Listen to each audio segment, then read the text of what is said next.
honorable juge de la Cour d'appel, à la suite de la signification de l'ordonnance de renvoi en date du 24 juillet 2017, rendue par le juge Joseph Jetilier-Fanfan contre le pasteur Amel Lafleur et Jean-Michael Lycée, ces derniers ont été rejetés à terme.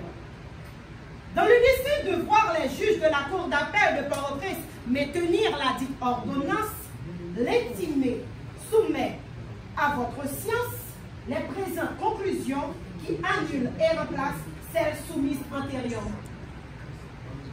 Ainsi, l'intimé Stéphanie Jean-Pierre espère qu'il plairait à la Cour d'apprécier les faits et moyens qui suivent.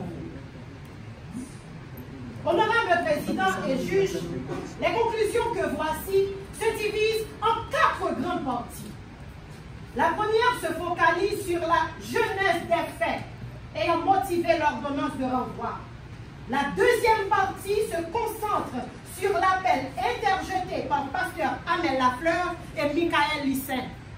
La troisième se focalise autour des points, autour des raisons pour lesquelles l'ordonnance doit être maintenue.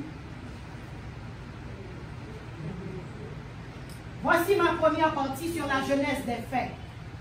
Lors d'une veillée de nuit tenue en son local Cisadelma 19 à l'époque, le lundi 12 juin 2006, le pasteur Amel Lafleur, feignant d'être chevauché par le Saint-Esprit, ordonna à Micheline Jean-Pierre, mère de la mineure Stéphanie Jean-Pierre, de la lui confier, afin de la libérer d'une possession démoniaque.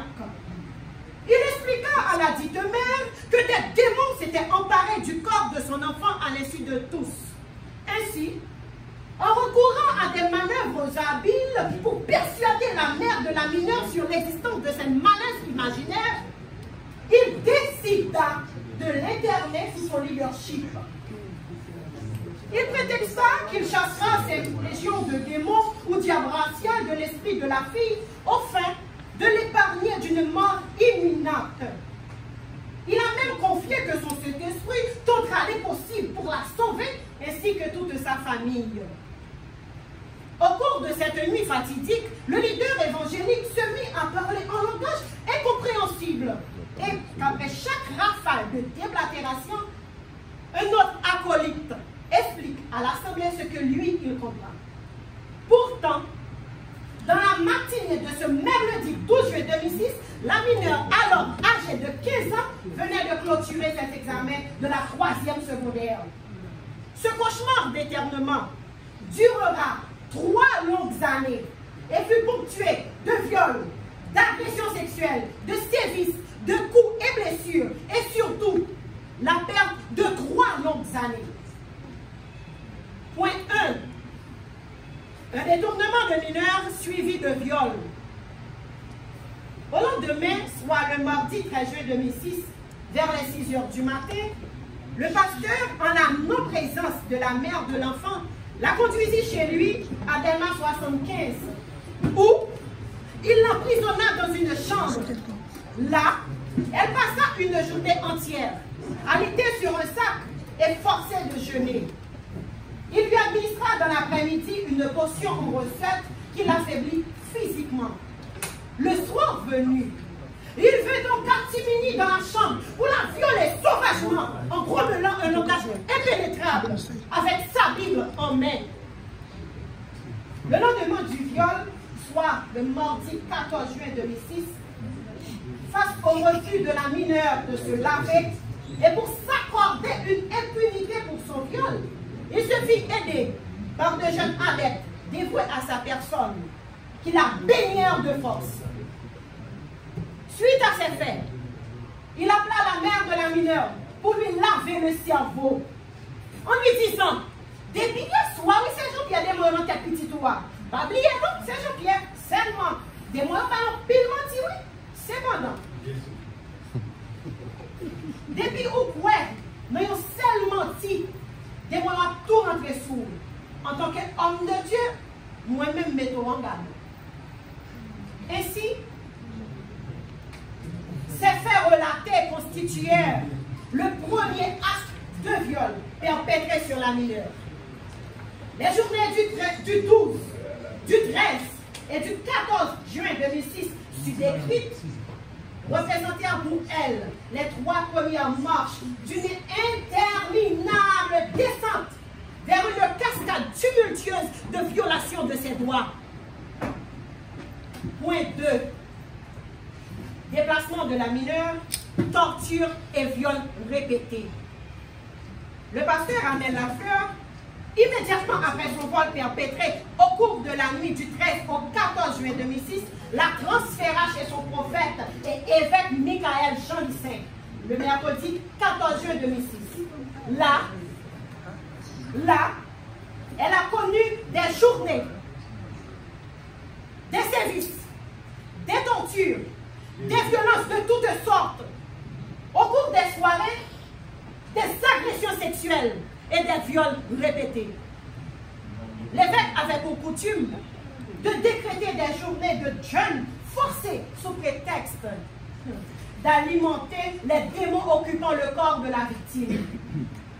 Elle était devenue une esclave sexuelle au service de gourous dépravés jusqu'à sa fuite en mai 2009, après 3 longues années.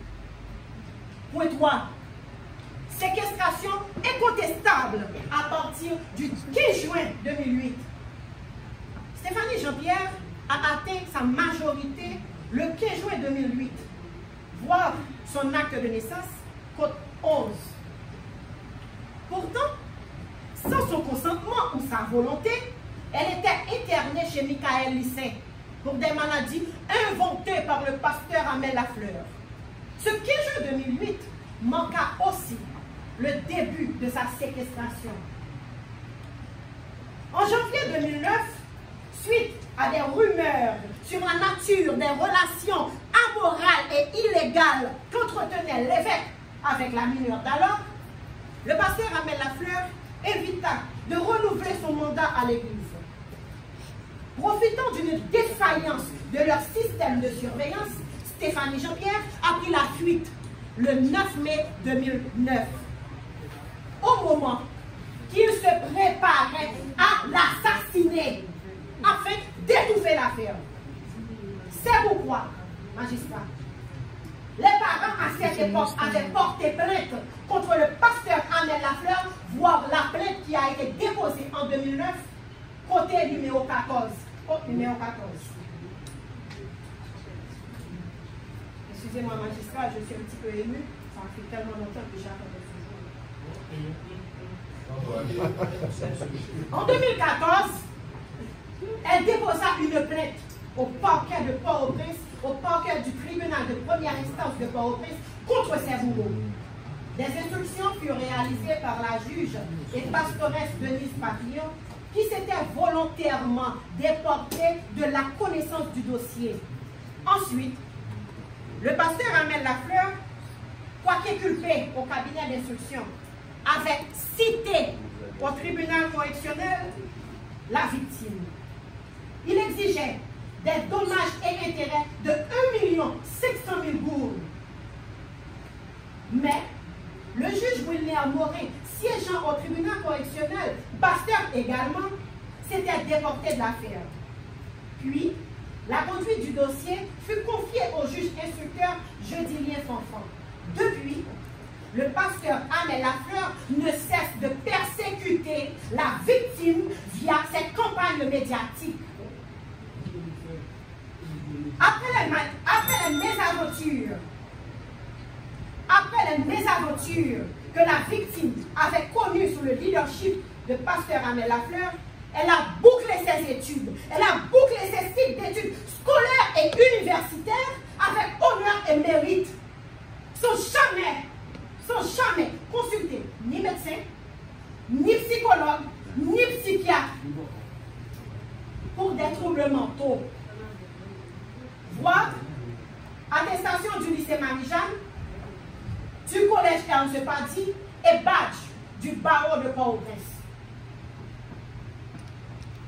Voici notre deuxième partie qui se concentre sur l'appel interjeté par pasteur Amel Lafleur et Michael Lissin. Attendu qu'en date du 3 août 2017, par acte de l'huissier Simon Jean-Louis, près de la cour d'appel de Port-au-Prince, les avocats de Pasteur Amel Lafleur et Jean-Michaël Lycée ont signifié au greffe de la cour de Port-au-Prince leur assignation contre l'ordonnance de renvoi du tribunal de première instance de Port-au-Prince, rendue le 17 février 2017 par le juge Joseph Jeudinien Fanfan, signifié le 24 juillet 2017, dans laquelle assignation figurent les reproches que voici.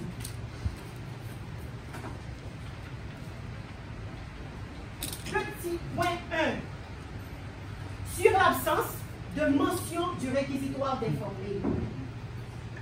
Attendu que les appelants ont déclaré sans aucun texte à l'appui que le second juge instructeur n'a pas été saisi par un réquisitoire d'informer. Attendu que la juge pastoresse Denise Papillon s'était volontairement déportée du dossier. Suite à ce déport, le doyen du tribunal de première instance, conformément aux articles 97 et suivants du décret du 22 août 1995 sur l'organisation judiciaire, avait choisi un autre juge pour la poursuite de l'instruction. Voir l'ordonnance de dessaisissement de la juge Denise Moïse Papillon, code numéro 1. Attendu que le second juge, désigné par le doyen du tribunal de première instance, ne le saurait au moyen d'un nouveau réquisitoire.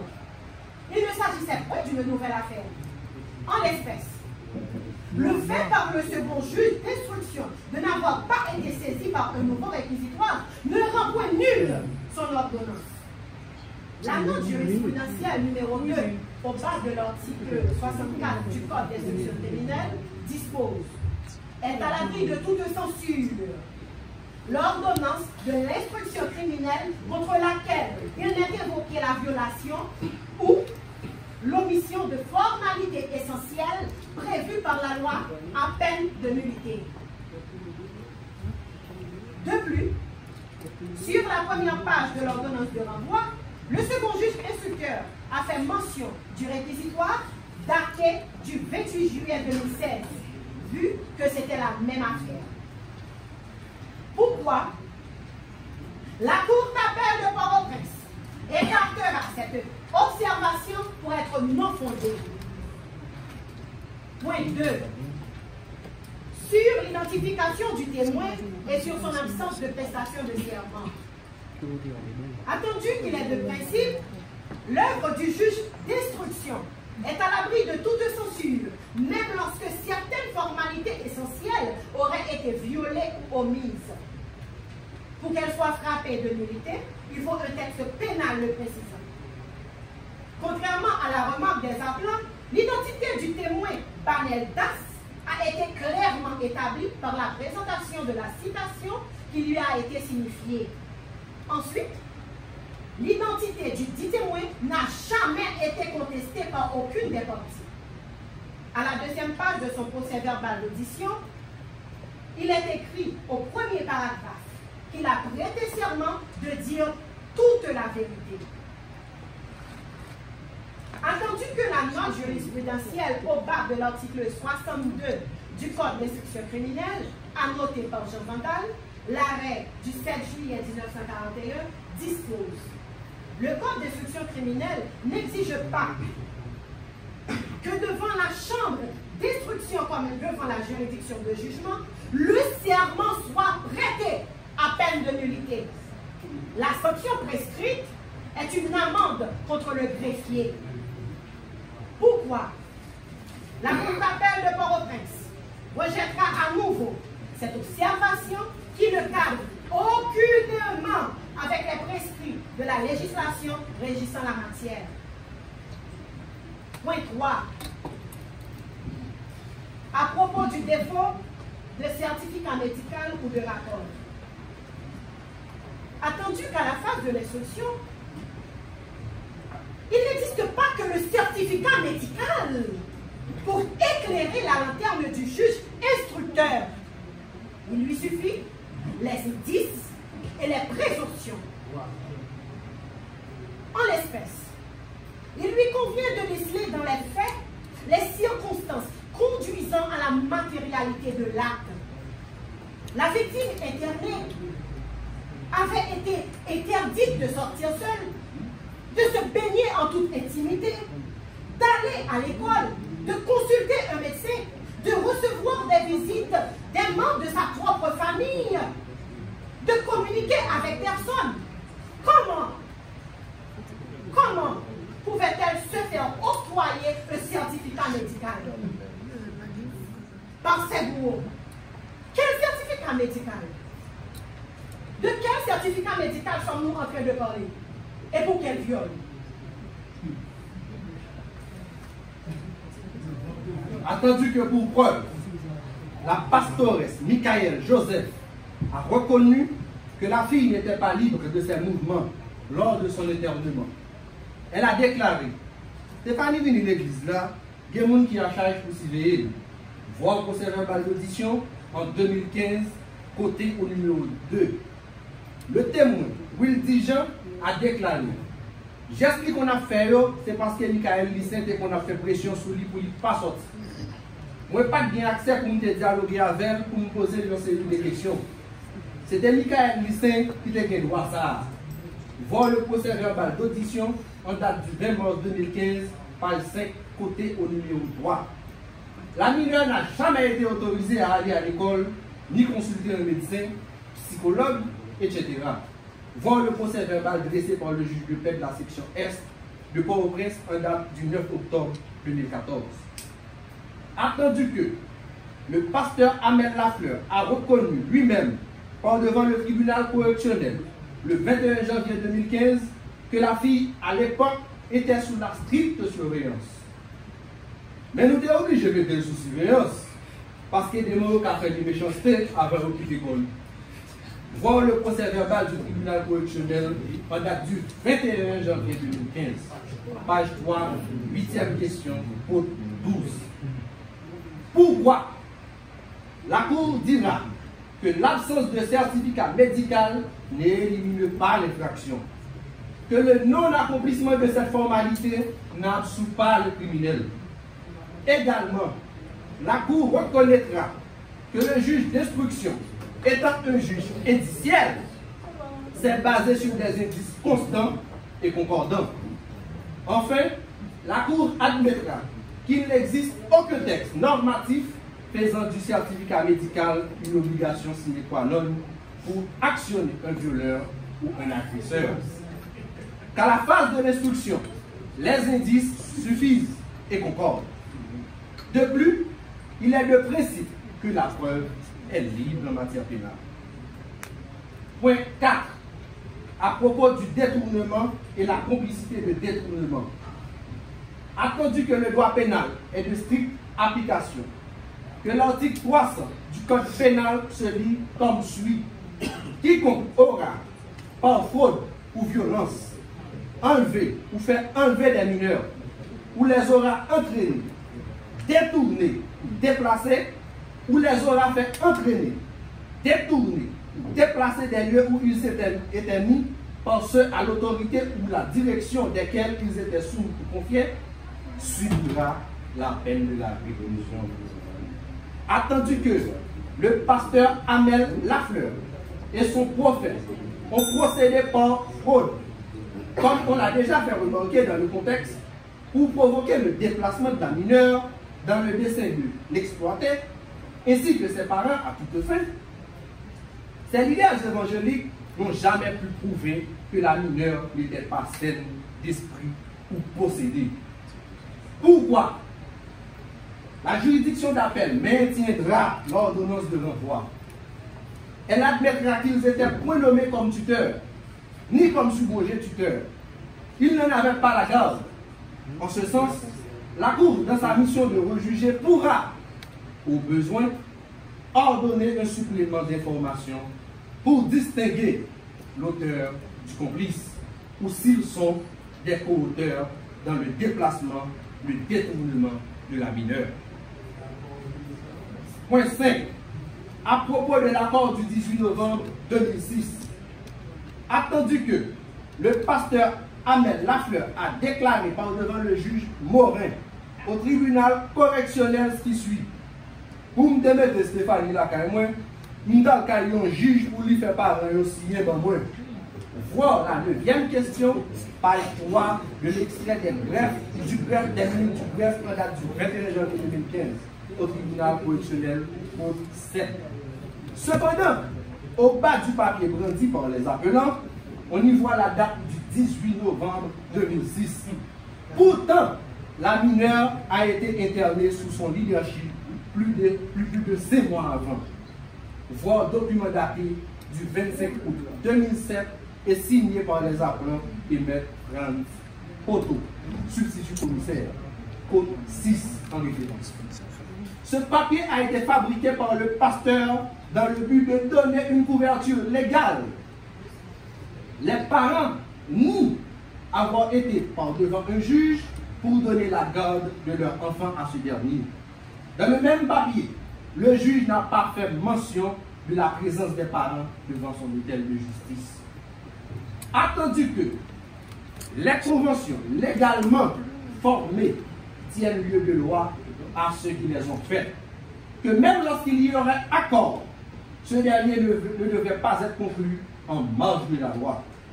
Pour qu'une convention puisse être valide, le législateur impose 4 conditions. Le consentement, la capacité, l'objet et une cause licite. Pourquoi? La Cour statuera sur le non-fondement ou la nullité de ce prétendu accord daté du 18 novembre 2006, en disant qu'il a été réalisé en marge de la loi, qu'un juge ne peut pas se donner des prérogatives ou des pouvoirs que la loi ne lui accorde. Point 6. Les déclarations de Wildy Jean et Badel Das au cabinet d'instruction.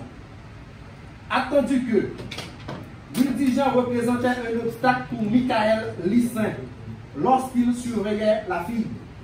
À chaque instant que Michael Lissin voulait agresser sexuellement ou violer la fille d'alors, la vigilance dont il faisait montre le contraignait. Wildy Jean a expliqué. C'était Michael Lissin qui était leader en chef pendant qu'il était sous tête. De temps en temps, il y a une série d'interventions qu'il voulait faire l'histoire. Mais chaque fois, il portant, il campait ça qu'il voulait faire. Chaque fois, je me levais, je me levais tout. Parce que le dit c'est un monde qui possédait ma paix. Après ça, Michael Lissin relève pour lui parler avec moi. Il m'a demandé est-ce que c'est un monde qui vit dans des autres. Moi, je dis non, parce que c'est chrétien mon lié.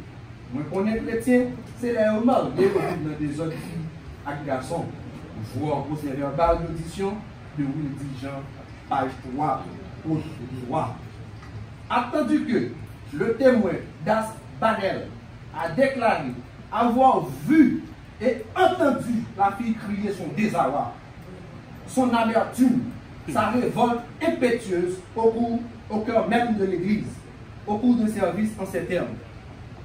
Pendant que ça me fait l'église là, là il y a des services, si ce n'est pas marié bien, c'est même le mari. Ça qui plus fait mal là dans le cas ça, il y a un jour, pendant que je suis à bon côté, c'est Esther. Je vais te changer non, Stéphanie. Moi, elle parle dans les oreilles, il y a un frère qui a la sécurité. Frère a poussé, il dit, Alfred Chita. Et puis il tombe à terre. Et puis c'est Esther qui veut changer dans l'église là, qui est Stéphanie, commence à parler. Il dit, bon mes amis, nous qui sommes, pasteur Amel violé, ensemble avec Michael, nous battons, nous faisons passer misère. Pendant que la terre, frère qui t'a bas sécurité, il y a un qui a des pieds, il y a un autre qui a deux points. Et puis pasteur Michael, même frappé du blas sous tête, il dit, tombez diable, Satan, moi chassez-vous. Allez dans l'enfer. Après ça, je prends. Il allait dans le bureau de l'église là avec elle, il tourne, je vais le gagner, tout ça. En référence, voir procès verbal d'audition de Das Badel en date du 15 décembre 2014, page 3 au 8. Le pasteur Amel Lafleur et évêque Jean-Michael Lissin. C'est une belle victoire pour nous parce que pour une deuxième fois, donc, nous paraissons dans le cours d'appel. Et la fois dernière, juge te mette audience en continuation. Donc, aujourd'hui, nous venons et que nous prenons la parole, nous lisons conclusion nous. Yo même tout, yo lit mémoire ampliative par yo et donc son bel avancement. Relativement à ça que nous t'étendons avocat, pasteur Amel, dit à savoir maître Alexis, il fait qu'on est que yo te dit que pasteur Amel pas tap vini. C'est bien dommage mettre la guette à l'aile, t'as bien remandé pour me dire qui yo l'a parlé puisque la justice pas parlé de yo. Moi-même causé que yo te dit pasteur pas tap venir première fois que moi m'entendais ça. Au contraire, nous comptons en pile parce que pasteur Amel vini pour que la lumière capable faite pour vérité est capable sortir parce que jusqu'à présent, yo prend pasteur Amel Lafleur avec tout Michael Lissin comme étant des représentants de Dieu sur terre. Nous-mêmes, nous avons montré que yo pas même représentants de Satan sur terre pour ça que même yo fait. C'est raison ça même pour preuve que nous-mêmes nous gagnons, pour donner nous gagnons, contre eux-mêmes, nous pas jamais découragés et nous still continuer à venir. Et m'a rappelé que décision en sortie depuis en 2017. Rappelons là, c'est en 2021 que la Cour d'appel attendait. Donc, fait 2017, voilà, à 2021, ça va être 4 ans après depuis que nous-mêmes nous attendons. Il y a une interdiction de départ, il y a une bonne bagaille qui fait dans le dossier. Donc, nous rendons compte quand bien même il y a, comment on a dit ça avec nous, il y a la justice avec nous. Je ne dis pas la justice haïtienne, je dis la justice. Parce que la justice est beaucoup plus forte que toutes les justices de l'homme sur terre. Je dis la justice est avec nous.